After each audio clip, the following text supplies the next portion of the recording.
আজকে বিকেলবেলা সুন্দর একটা শাড়ি পরে সুন্দর একটা জায়গায় ঘুরতে আসলাম। তো হ্যালো এভরিওয়ান, কি অবস্থা সবার? আশা করি সবাই ভালো আছেন। আলহামদুলিল্লাহ আমিও বেশ ভালো আছি। তো আজকে সকালবেলা বাসার সামনে একটা শাড়ির দোকানদার আসছিল, আর সেখান থেকে আমরা ফ্রেন্ডরা মিলে সবাই শাড়ি কিনেছিলাম, ফ্রেন্ডরা জুনিয়ররা। তো ভাবলাম শাড়ি যখন কিনেছি শাড়িটা পরে তো একটু ঘোরাঘুরি করা যাক, তাই না? তো তাই চট করে চলে আসলাম বাসার পাশেই চিকলিতে।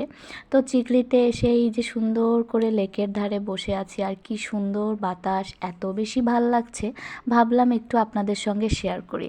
কিন্তু মজার ব্যাপার ছিল যে আমরা ছিলাম ফ্রেন্ডরা, আর এখানে সবাই কাপল, শুধু কাপল আর কাপল। আপনারা তো দেখতেই পাচ্ছেন, দেখেন শুধু কাপল। কি আর করব, দুর্ভাগ্যবশত আমাদের ভাগ্যে এরকম দিন আসতেছে না। তো যাই হোক, একটা সময় আমরাও হয়তো এরকম দিন পার করেছিলাম বা পার করেছি।